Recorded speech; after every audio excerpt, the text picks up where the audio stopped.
Kalau ditanyakan kepada saya apa alasan saya keluar dari agama Islam, agama yang menjadi agama turun-temurun dari orang tua saya, maka yang pertama saya mau katakan bahwa itu bukan keinginan saya. Ya, tidak pernah terlintas dalam pikiran saya untuk keluar dari Islam, karena bagi saya Islam itu agama yang diridhoi. Innad dina indallail Islam.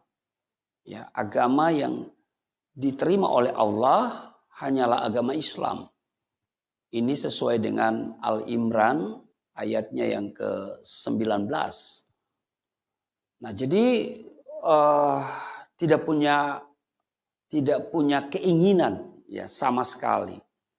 Karena orang tua mengajarkan saya secara baik agama itu sejak usia dini. Di umur 6 tahun sudah diajarkan membaca kitab suci Al-Quranul Karim. Lalu sampai hatam di usia yang cukup muda waktu itu ya. Dan umur 12 tahun ya sudah hatam. Lalu kemudian diajarkan untuk sholat 5 waktu. Jadi 12 tahun itu dianggap sudah akhil balik.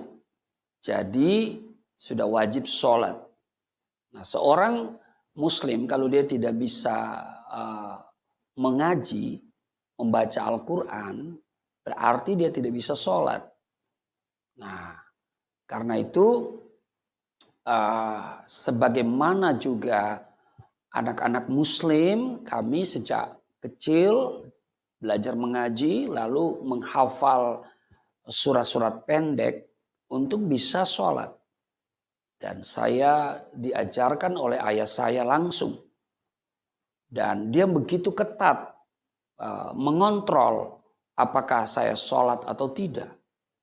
Ya, karena diajarkan di Quran bahwa lakukan 4, nggak lakukan 1, maka yang 1 ini membatalkan yang 4. Dikatakan fawailul lil musallin, celakalah bagi orang yang sembahyang. Allazina hum an salatihim sahun, mereka yang lalai dalam sembahyang. Jadi ayah saya itu mengontrol ya saya supaya sholat. Kami anak-anaknya itu dikontrol mengenai sholat ini. Jadi kalau saya ditanya apa alasan Anda keluar dari Islam, ya, meskipun di penjara, yang pertama saya katakan itu bukan keinginan saya. Ya, kembali lagi saya katakan bahwa tidak pernah terlintas di hati, di pikiran saya bahwa satu saat saya akan menjadi seorang Kristen, keluar dari Islam. Sebab diajarkan inna dina indallail Islam. Ya, sesungguhnya agama yang diridhoi di sisi Allah hanyalah Islam. Bahkan tidak pernah berpikir untuk mencari agama selain Islam. Karena dikatakan waman yabtaghi ghairal islami dina falan yuqbala minhu wa huwa fil akhirati minal khasirin.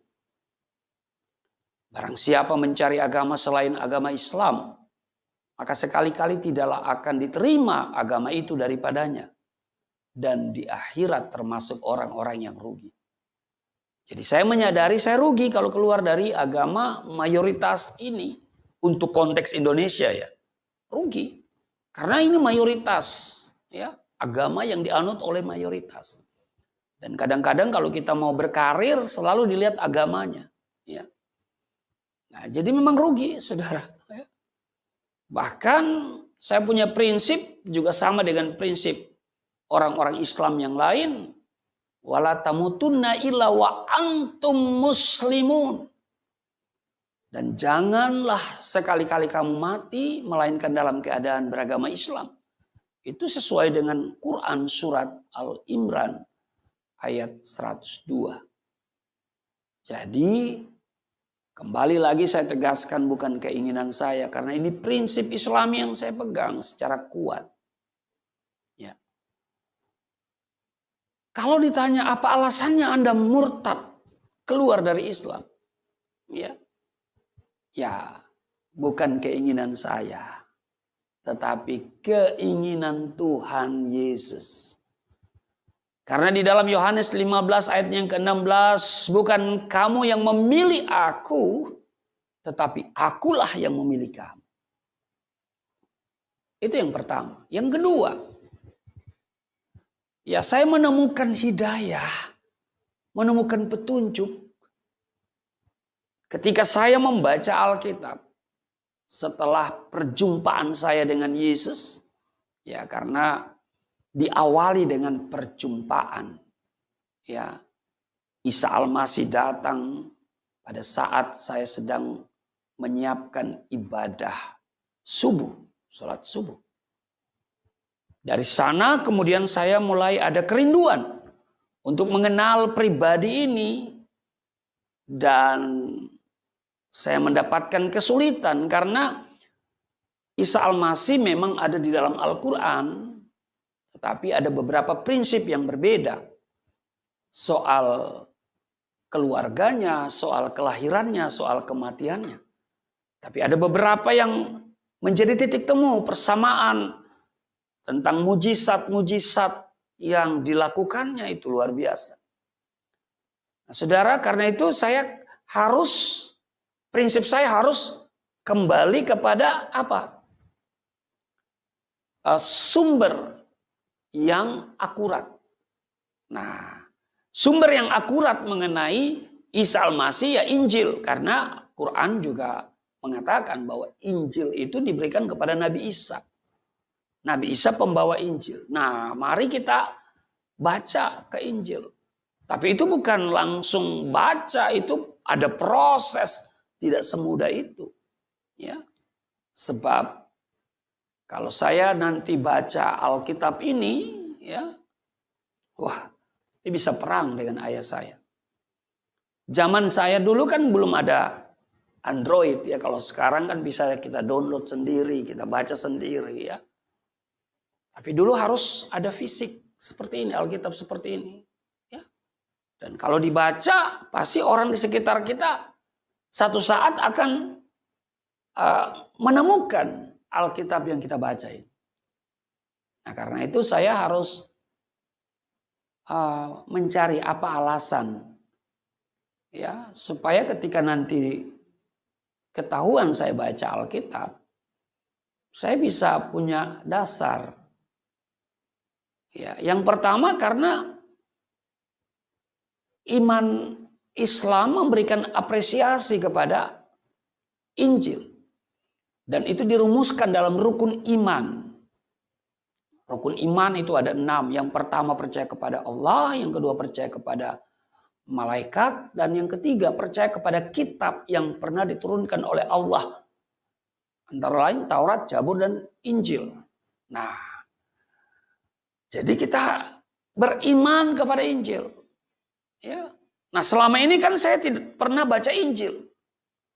Ya, memang tidak dianjurkan untuk baca Injil. Bahkan ada opini yang dibentuk Injil yang hari ini ada itu Injil palsu.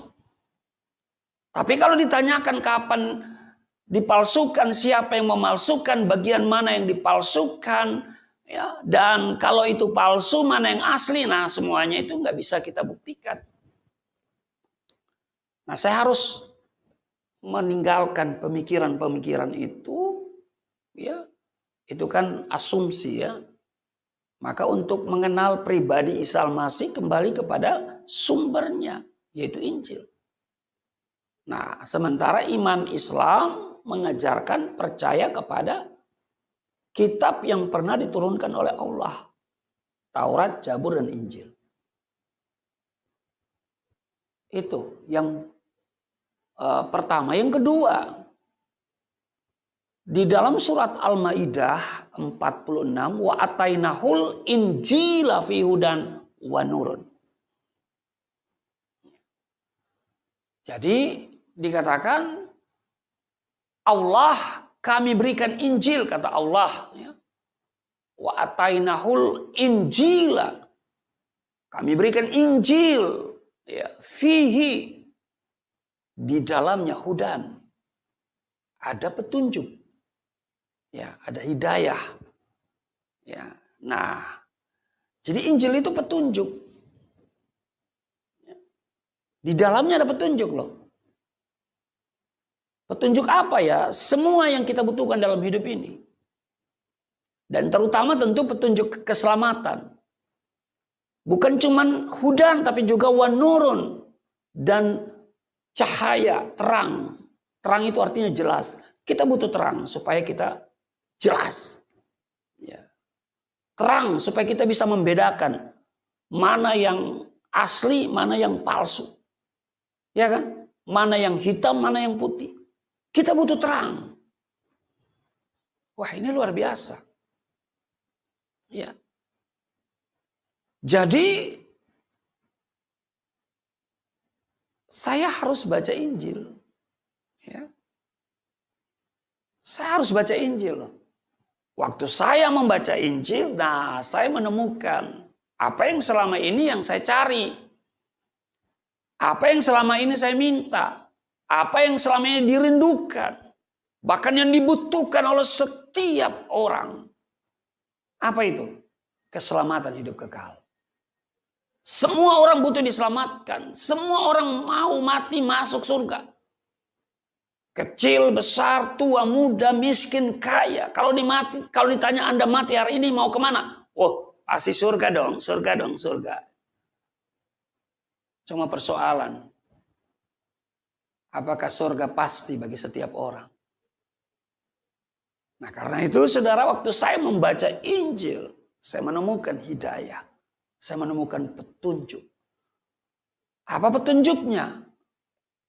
Ya banyak hal, tapi yang paling utama. Yohanes pasalnya yang ke-14 ayat yang ke-6. Akulah jalan, kebenaran, dan hidup. Tidak seorang pun yang datang kepada Bapa kalau tidak melalui aku. Ini ucapan Isa Al-Masih, Yesus Kristus. Dan pasti ini adalah kebenaran. Ya. Karena Isa Al-Masih itu adalah kebenaran itu sendiri. Ya. Dia katakan, akulah jalan, kebenaran, dan hidup.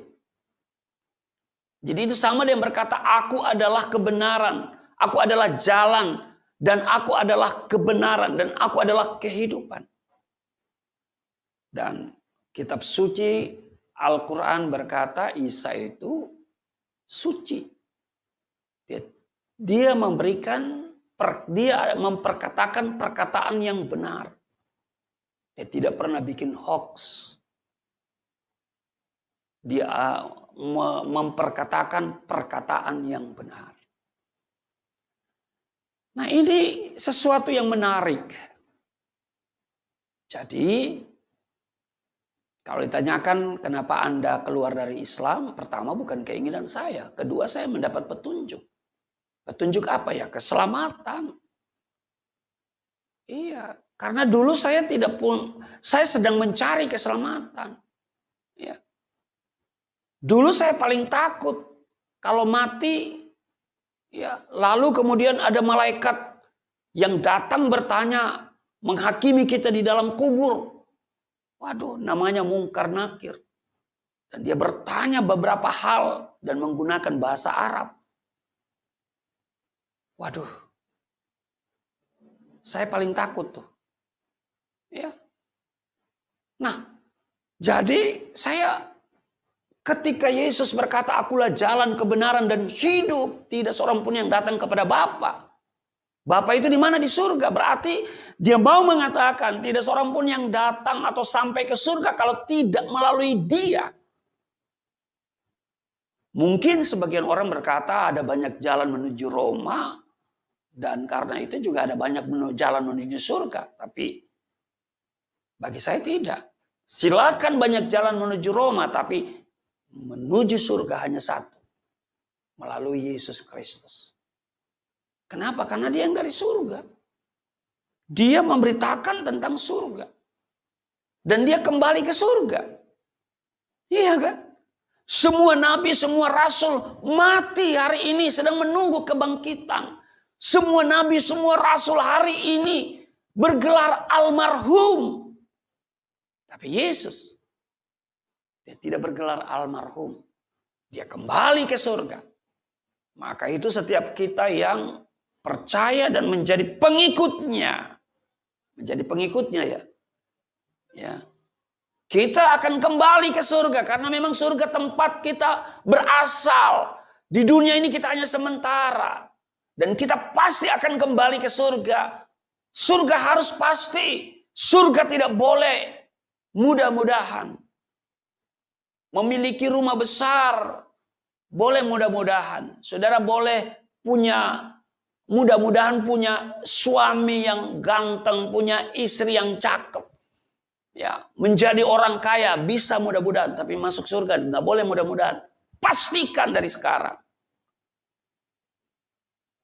Iya.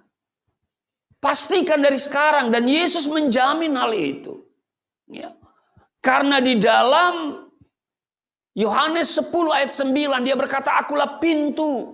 Barang siapa masuk melalui aku, ia akan selamat dan ia akan masuk keluar dan menemukan padang rumput." Di Yohanes 10:28 dia berkata, "Dan aku memberikan hidup yang kekal kepada mereka. Dan mereka pasti tidak akan binasa." Sekali lagi pasti. Sekali lagi pasti tidak akan binasa sampai selama-lamanya. Dan seorang pun tidak akan merebut mereka dari tangan. Bahkan di Kisah Rasul 4:12, "Dan keselamatan tidak ada di dalam siapapun juga selain di dalam Dia. Sebab di bawah kolong langit ini tidak ada nama lain yang diberikan kepada manusia yang olehnya kita dapat diselamatkan."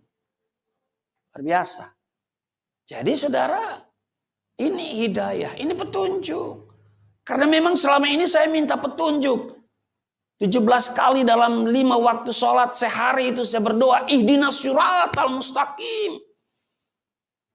Tunjukilah kami jalan yang lurus. Wah, Yesus berkata, "Akulah jalan, kebenaran, dan hidup." Itu yang kedua. Yang ketiga, apa alasan saya keluar dari Islam yang merupakan agama orang tua saya secara turun-temurun? Ya karena saya butuh juru selamat. Saya tidak dapat menyelamatkan diri saya sendiri. Amal saya tidak cukup untuk mendapatkan surga. Ya, karena surga itu ya akibat dari amal perbuatan. Berapa banyak? Ya sebanyak-banyaknya. Apa sanggup? Ya namanya juga manusia. Saya butuh juru selamat. Saya tidak butuh nabi, saya tidak butuh rasul. Saudara, nabi dan rasul itu sama saja. Ya, dia mati dan tunggu kebangkitan. Ya. Dia bergelar almarhum yang saya katakan tadi. Yesus juru selamatku. Dia bangkit dari kematian. Dia naik ke surga. Disaksikan oleh 500 pasang mata loh. Itu minimal 500 pasang mata. Bukan tidak disaksikan loh. Disaksikan oleh banyak orang. Haleluya. Dan malaikat yang berkata, dia akan datang kembali seperti yang kamu lihat. Saudara suka atau tidak suka, senang atau tidak senang. Yesus akan datang yang akan menentukan kita kematian yang kekal atau kehidupan yang kekal. Saudara bisa menghujat dia hari ini. Saudara boleh tidak percaya kepadanya. Tapi satu waktu nanti, saudara akan berhadapan dengan dia. Saudara, saya butuh juru selamat. Saya tidak cukup amal saya. Ya, tidak ada amal perbuatan baik saya yang bisa memasukkan saya ke dalam surga dan menyelamatkan saya dari neraka. Ya, kecuali apa? Ya, rahmatan minallah. Rahmat atau anugerah dari Allah. Dan ini sudah tertulis. Ya. Sudah tertulis dalam Efesus pasal yang kedua ayat yang ke-8. Dan karena kasih karunia kamu diselamatkan oleh iman. Itu bukan hasil usahamu, tetapi pemberian Allah. Haleluya. Jadi saudara, saya butuh juru selamat. Apapun orang katakan, saya hanya butuh juru selamat. Kalau Anda protes, ya silakan kalau Anda bisa menyelamatkan dirimu dengan amal perbuatan. Sebab ingat loh, waktu kita mati, ada mungkar nakir bertanya kepada kita dengan bahasa Arab. Salah jawab, dicambuk. Lagi-lagi bahwa yang bisa menjawab itu realitas kehidupan kita hari ini. Amal perbuatan kita. Nah, kalau nggak cukup amal perbuatan kita nggak bisa jawab. Mungkin kita bisa jawab, lolos dari itu. Tapi masih ada tahap berikutnya untuk masuk surga. Dikisahkan bahwa nanti pada hari kiamat, semua orang akan berkumpul di padang mahsyar. Dan nanti ada jembatan yang menghubungkan antara padang mahsyar dan pintu surga. Dan jembatan itu di bawahnya ada api neraka. Dan jembatan itu dikisahkan lebih tipis dari rambut.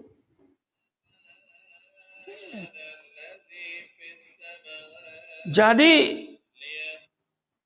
lebih tipis dari rambut. Ini yang membuat saya nggak yakin kalau saya bisa masuk surga. Mungkin masuk surga itu mudah-mudahan, tapi masuk neraka itu pasti. Itu pasti. Jadi itu bahwa alasan saya yang ketiga, saya butuh juru selamat. Saya nggak bisa menyelamatkan diri saya dengan amal saya. Karena nggak ada amal yang sempurna yang bisa saya memasukkan saya ke dalam surga. Karena apa? Manusia ini kecenderungan adalah pikirannya jahat. Kecenderungan manusia adalah pikirannya jahat. Hatinya menjauh dari Tuhan. Bukan apa yang kita pikirkan yang baik itu yang kita lakukan. Tetapi apa yang kita tahu bahwa itu jahat, ya yang harus kita hindari, justru itu yang kita lakukan. Ya.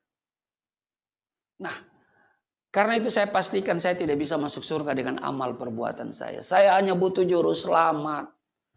Dan berita sukacita, berita gembira, Yesus adalah juru selamat. Nama Yesus artinya Allah itu juru selamat. Wow, luar biasa.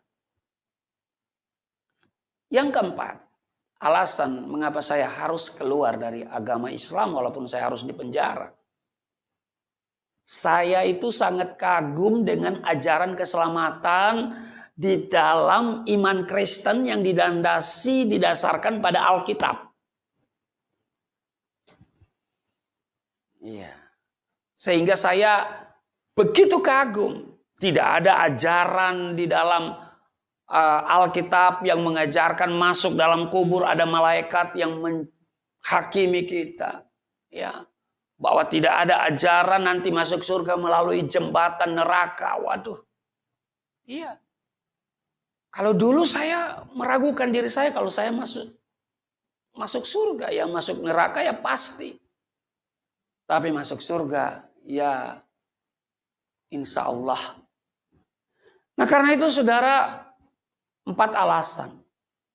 Saya kemudian menjadi Kristen, saya bersaksi, menceritakan kehidupan saya yang lama dan dibandingkan dengan kehidupan saya yang baru. Seperti konsep di dalam kisah para rasul yang saya beritakan bahwa Yesus adalah Tuhan dan Juru Selamat. Bahwa di luar Yesus tidak ada jaminan keselamatan. Saya bersaksi kemanapun saya pergi dan berada. Siapapun yang saya jumpai, saya ceritakan. Bahwa Yesus adalah Tuhan dan Juru Selamat. Bahwa di luar Yesus tidak ada jaminan keselamatan.